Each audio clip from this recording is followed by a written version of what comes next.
2006, il y a la fondation de la Fédération autonome de l'enseignement. C'est le fruit d'années de mésententes, de mécontentements, de divergences sur un certain nombre de dossiers avec la Fédération des syndicats de l'enseignement et la Centrale des syndicats du Québec.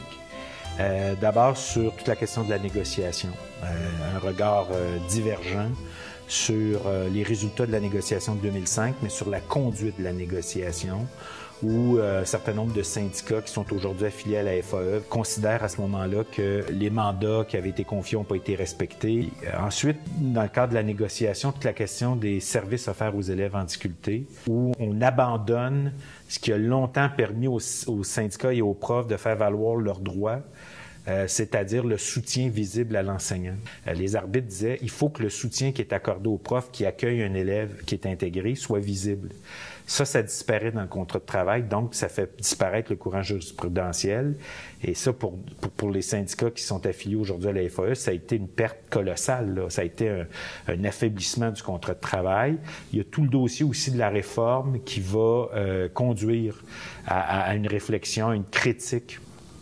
Parce que en CSQ, on reconnaissait les fondements utilitaristes de cette réforme-là, mais quand on arrivait en FSE, là, on se faisait dire, bien, écoutez, c'est une réforme qu'on a voulu, donc on l'a. Et là, on va voir apparaître un discours de, bien, il faut plus de formation. Supposément, là, ça, on comprenait pas la réforme. Puis il fallait qu'on soit mieux formé. Puis ce discours-là va prendre corps. Là, ça prend plus d'argent pour plus de moyens pour former les profs, alors qu'il y avait un refus systématique de questionner les fondements idéologiques de cette réforme. Pourquoi? Ben, parce que ça serait difficile pour moi de répondre à cette question-là, parce que moi, j'étais de ceux qui disaient faut questionner. Puis je questionnais pourquoi refusez-vous de questionner au-delà de dire ben c'est une réforme qu'on a voulu. Non, c'est pas la réforme qu'on a eue, c'est pas la réforme qu'on voulait, puis c'est pas la réforme qui correspond aux conclusions des États généraux. Jamais dans les conclusions des États généraux on va voir la question des compétences transversales, la question du socio-constructivisme. C'est quelques-uns au ministère de l'Éducation qui se sont emparés des conclusions des États généraux, puis qui vont faire dévier cette réforme-là, qui vont la dénaturer. Mais à ce moment-là, malgré les tentatives, malgré même des échanges en instance sur ces questions-là, il y a un refus. Il y a un refus d'aller au-delà de ce qu'on a. Et là, on adopte à ce moment-là un discours sur les moyens. Ben, cette réforme-là, c'est celle-là. Il faut donc avoir plus de moyens pour la mettre en place. Donc, les formations, et il y a là un choc, c'est un choc profond, là, entre deux visions du syndicalisme. Le syndicalisme, c'est pas juste de défendre les conditions de travail. Oui, ça l'est, c'est fondamental. Mais c'est aussi questionner, remettre en question, aller au fond de ce qui nous est proposé, du sort qui nous est réservé. La CSQ, la FSA ont tenté de répondre à ces insatisfactions-là.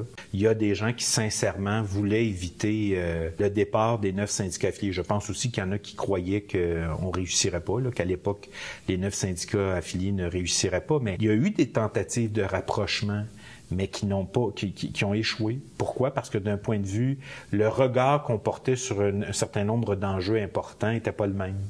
Donc, à un moment donné, t'en tires les conclusions. T'assumes ce regard-là, puis tu vas jusqu'au bout de cette idée-là. Puis pour nous, ça correspondait, pour les gens à l'époque, ça correspondait à la nécessité de se doter d'un outil qui allait servir les intérêts des profs, puis qui allait permettre aux profs d'entendre leur réalité. Ça répond aussi, je pense, à un courant qu'on observe actuellement où les gens ont le goût de se retrouver entre eux. Ce qui peut être bon, ce qui peut être mauvais aussi, hein, parce que tu peux te fermer sur toi-même, tu sais, tu peux te renfermer sur toi-même, ce qui est pas, ce qui peut être dangereux, ça comporte son lot de risques. Mais il y a donc des profs qui questionnaient l'appartenance à la CSQ. La CSQ ne représente plus que des enseignantes et des enseignants. Elle représente leur corps d'emploi. Ça correspond à son développement, à son histoire. Mais c'était pas là partir d'une vision de syndicat de type industriel pour s'en aller vers un syndicat de type métier?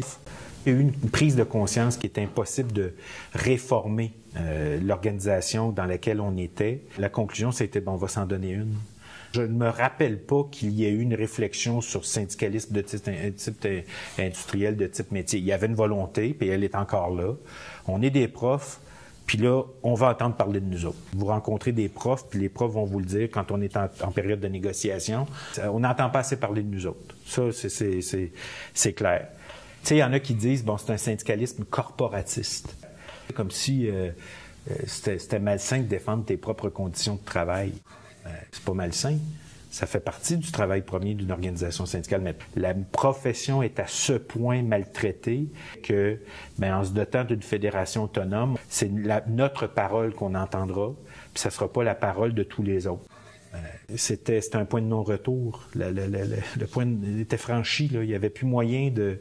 On s'entendait plus, on se parlait, on se comprenait pas.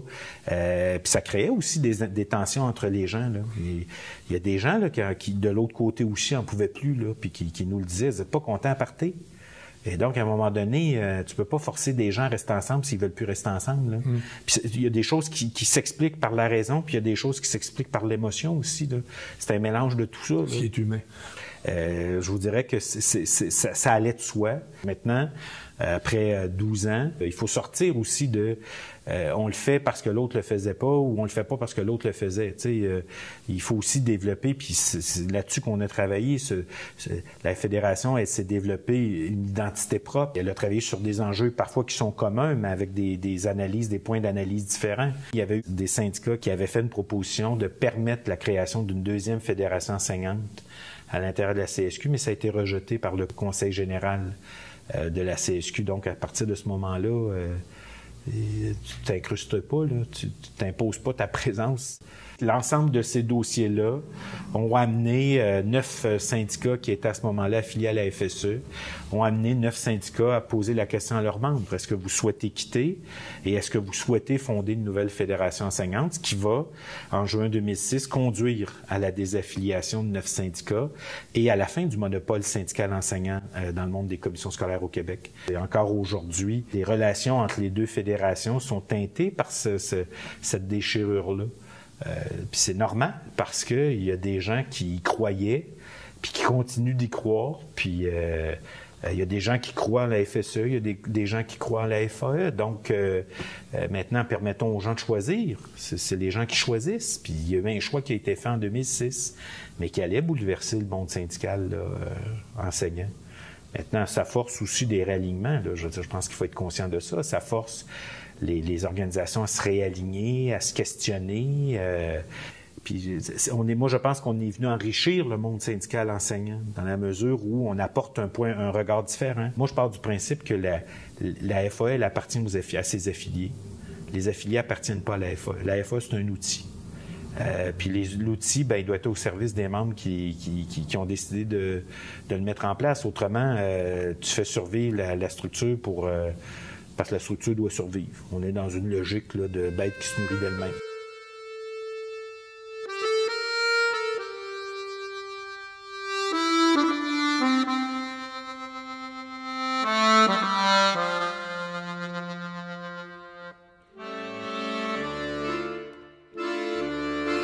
Et là, c'est toute la mise en place. En 2006, on occupe des locaux à l'Alliance des professeurs de Montréal, littéralement dans une garde-robe. Là. La secrétaire, elle est dans une garde-robe. Pas de meubles, pas de fourniture de bureau. Tout est à construire, tout est à acheter, les employés embauchés, les contacts, tout ça à établir avec les ministères, avec les autres groupes, parce qu'on brise un monopole en 2006. Là, il faut se faire voir, il faut se faire connaître. Donc, 2006-2008, ce sont des années importantes. Là. C'est Nicole Frascador, à ce moment-là, qui est présidente, qui va travailler avec ses collègues du conseil d'administration à l'époque, je pense que ça s'appelle, qui va travailler d'arrache-pied pour faire reconnaître, pas juste faire connaître, mais de faire reconnaître la FAE auprès du ministère de l'Éducation, auprès du ministère du Travail, auprès des autres organisations syndicales. En 2008, Pierre Saint-Germain, qui était jusque-là président de l'Alliance des professeurs de Montréal, va devenir président de la FAE. Et donc, c'est entre autres en 2008 que la FAE va se doter d'une déclaration de principe. Puis l'objectif, c'était de rappeler ce qui unit les affiliés, ce en quoi croient les affiliés, mais aussi le type de syndicalisme que va pratiquer la FAE. Un syndicalisme de combat. D'abord, on le dit d'entrée de jeu, la FAE pratique un syndicalisme de combat, puis je sais que quand on fait référence au syndicalisme de combat, c'est l'image qu'on a du moyen ou de la façon dont on pratiquait, semble-t-il, le syndicalisme à une certaine époque. Hein. C'est un peu... alors que le syndicalisme de combat, pour nous, c'est d'abord défendre les conditions de travail des profs qu'on représente, mais c'est aussi parce que les profs ne sont pas juste des travailleurs, ils sont aussi des citoyens, c'est participer à des combats citoyens, autres que ceux qui nous concernent directement. Donc, c'est participer, par exemple, mettre en place des partenariats, défense et promotion de la langue française avec Partenaires pour un Québec français, la question des inégalités. On travaille avec Relais Femmes, avec l'Intersyndicale des femmes, on travaille avec les organisations de défense de la communauté LGBTQ. Donc, on est... c'est ça un syndicalisme de combat, c'est pas juste regarder ses propres conditions, c'est participer aussi à des combats qui sont menés par d'autres. Parce que tu es un citoyen dans un monde qui évolue, puis t'es pas coupé de la réalité, tu es dans cette réalité-là aussi, parce que on a des collègues qui vivent, oui, des situations particulières, mais il y a aussi nos enfants, les élèves, jeunes et adultes avec lesquels on travaille qui vivent ces réalités-là. Donc, syndicalisme de combat, syndicalisme de proposition. Parce qu'on a une obligation de dénoncer les injustices, de dénoncer ce qui va pas bien, mais on a aussi l'obligation de proposer. Donc, on va proposer, à titre d'exemple, on va obtenir 6 projets pilotes de maternelle à temps plein pour les enfants de 4 ans issus des milieux défavorisés. Ces expériences-là vont permettre à Marie Malavoi, qui va être ministre de l'Éducation, de faire adopter la loi qui va généraliser la mise en place partout au Québec de la maternelle 4 ans. On a obtenu, lors de la dernière négo, 15 projets pilotes sur la tâche. Donc, oui, on dénonce la tâche, mais on propose aussi des projets pilotes pour permettre des expérimentations sur lesquelles on va s'appuyer pour généraliser la mesure si elle est bonne pour les profs, mais dans le cas de la tâche, ou pour les enfants, dans le cas de la maternelle. Donc, ça va nous amener aussi à proposer une plateforme pédagogique où on va dire on a dénoncé la réforme de l'éducation, mais qu'est-ce qu'on a à proposer? Donc, on va réunir il y a des milliers de profs qui vont participer à cette consultation-là, qui vont contribuer à construire cette plateforme pédagogique-là. La même chose pour le décrochage scolaire des filles. Hein. Au Québec, on ne parle que du décrochage scolaire des garçons, comme si les filles ne décrochaient pas, alors qu'on sait que le décrochage scolaire des filles a des effets plus dommageables. Je dis pas que le décrochage scolaire des garçons est plus acceptable, mais les filles, lorsqu'elles décrochent, ce décrochage-là a des conséquences plus graves. Mais on n'en parle jamais. Donc, on s'est allié avec Relais Femmes pour mener une recherche et ça va permettre aujourd'hui, quand on parle du décrochage scolaire, bien, on parle aussi du décrochage scolaire des filles. Donc, c'est ça un syndicalisme de proposition. Puis un des autres piliers qui est contenu dans la déclaration de principe, c'est le respect de l'autonomie locale des syndicats affiliés. Pourquoi? Parce que la FAE, elle appartient aux affiliés. C'est pas l'inverse. C'est pas les affiliés qui appartiennent à la FAE. Donc, ça oblige aussi une posture à la fois dans l'espace public, mais aussi à l'interne, dans son fonctionnement interne, où les profs sont présents partout. On compte 18 comités, groupes de travail, tables de travail à la FAE. Les profs sont partout dans ces structures-là. Et ce sont des profs qui, la veille de la réunion, sont en classe. C'est vrai pour les comités, les groupes, les tables, mais c'est aussi vrai pour nos instances décisionnelles, parce qu'on a voulu une démocratie qui allait permettre aux profs de détenir un levier sur lesquels ils pouvaient agir. Donc, dans nos instances, oui, il y a des élus, il y a des représentants syndicaux qui sont des élus syndicaux, mais il y a aussi beaucoup de profs qui sont pas des élus, là, qui assument pas une charge d'élus syndicaux, mais qui siègent dans nos instances, qui ont un carton de vote, qui peuvent agir sur les décisions, qui peuvent complètement aller... puis moi, on part du principe que, vous savez, le rôle du comité exécutif de la FAE, c'est de proposer. Donc, d'analyser, de proposer, de dire voici les voies de passage qu'on pense qu'on peut emprunter. Puis nos instances ont le loisir d'y adhérer ou de les rejeter.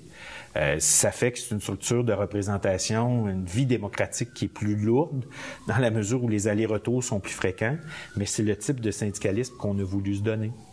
Deux particularités qui semblent sauter aux yeux. Vous avez une orientation sociale nettement marquée. Et vous faites de la politique au sens noble du mot politique. Il y a des gens qui sont dans la cité, qui travaillent, puis qui consomme, puis qui élève, puis qui... D'abord, un prof, c'est un travailleur, donc on doit lui permettre d'avoir des conditions de travail qui lui sont favorables. Mais le prof n'est pas qu'un prof. Le prof, c'est aussi un citoyen. C'est d'abord et avant tout un citoyen. Il vit dans un environnement au sein d'un groupe et c'est ce qui va nous amener à soutenir des causes, à s'impliquer activement dans la vie de la cité. Évidemment, la FAE, elle est résolument à gauche parce que les combats que nous menons sont progressistes, visent à améliorer le bien commun, à permettre à tous et à toutes d'avoir accès à une éducation de qualité, aux services de santé, à la reconnaissance de ses droits. Et donc, ce sont des combats progressistes que nous menons. Ça nous amène à poser des gestes politiques, mais nous ne faisons pas de politique partisane. Pourquoi? Parce que les profs qu'on représente sont partout sur l'échiquier politique. Et ça, pour nous, c'est pas une aberration. Parce que ça fait partie de la pluralité dans laquelle la société elle est plurielle. Tout le monde ne pense pas de la même façon. Et nous, on ne dira jamais à nos membres pour qui voter ou pour qui ne pas voter. Ça appartient à la sphère privée du prof. Il est citoyen, il y a un droit qui lui est accordé. C'est un droit individuel. Le droit de vote, c'est pas un droit collectif, c'est un droit individuel. Donc, c'est à lui de faire ses choix. Évidemment, nous, comme organisation syndicale, on va rappeler aux profs, mais aussi à la population en général, quels sont les engagements pris par les partis politiques. Puis à nos profs, on rappelle aussi les revendications qu'on porte, pas la FAE seule. La FAE porte des revendications qui s'appuient sur les choix, les consultations, les décisions qui ont été prises dans le cadre des instances qui nous gouvernent. Donc, on ne dira jamais à un prof pour qui voter, on ne dira jamais à un prof pour qui ne pas voter. On va rappeler nos revendications. Puis maintenant, c'est aux citoyens à faire leur choix. Et l'avantage que ça a, d'abord, c'est que ça ne nous coupe pas de notre base militante, qui est variée, qui est multiple. Et ça te permet de dénoncer certains gestes qui sont posés par un gouvernement, mais aussi de souligner certains autres gestes de ce même gouvernement-là. Tu n'es pas partisan. Et ça, pour nous, c'est fondamental.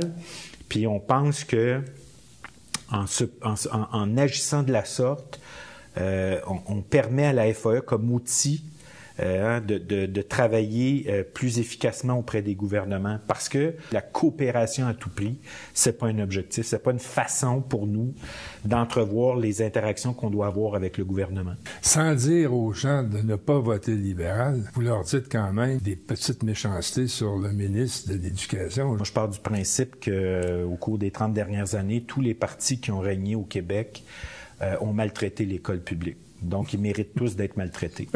Ça, on est équitable. Rappeler à nos profs et à la population les décisions politiques qui ont été prises par les gouvernements, c'est une responsabilité qu'on a. Mais aussi rappeler les choix budgétaires qui ont été faits. En 2006 et 2016, il y a 1,5 milliard de dollars qui ont été coupés. Ouais. L'école publique a été privée d'1,5 milliard. Ça s'est traduit comment, ça? Ça s'est traduit par des coupures de services, des diminutions de services, mais ça s'est aussi traduit par de la détresse vécue par les profs, par une augmentation des difficultés en santé mentale, par un taux d'absentéisme plus élevé. Le gouvernement a placé les profs dans une situation insoutenable. Et ça, on ne peut pas se priver de le rappeler. Surtout que quelle serait l'utilité d'une organisation syndicale si elle n'avait pas le courage de rappeler ça? Mais c'est aussi de dire que dans certains cas, par exemple sur la maternelle 4 ans temps plein, oui, le gouvernement libéral a fait le bon choix en y allant de façon prudente. Nous, on adhère à cette logique-là parce que c'est pas vrai qu'on peut mettre en place dès demain, partout au Québec, toutes des classes de maternelle. C'est pas vrai. L'infrastructure n'existe pas.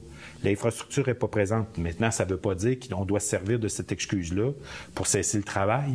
Mais il faut être capable aussi de dire à la fois ce qui va bien puis à la fois ce qui va moins bien. Mais se priver de porter ce regard critique-là, ça serait dans le fond, ou ne pas respecter une des obligations qu'on a, c'est d'informer nos membres.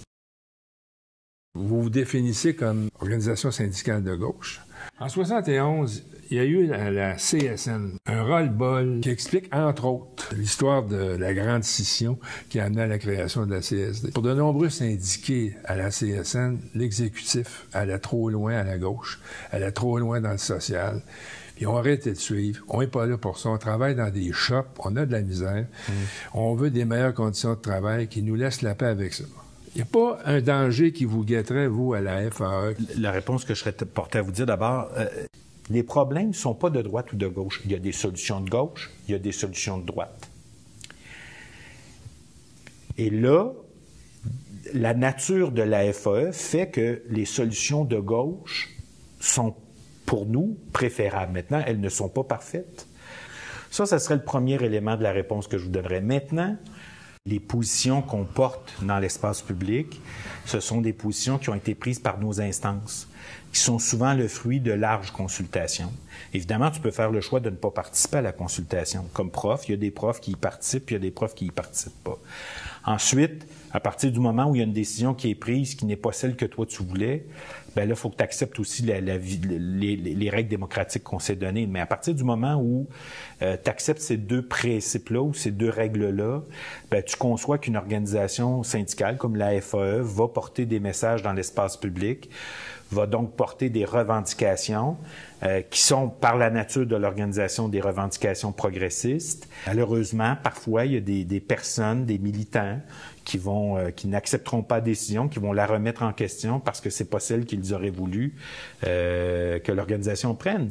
Mais ça fait partie de la vie démocratique. Autrement, on vit pas en société, là.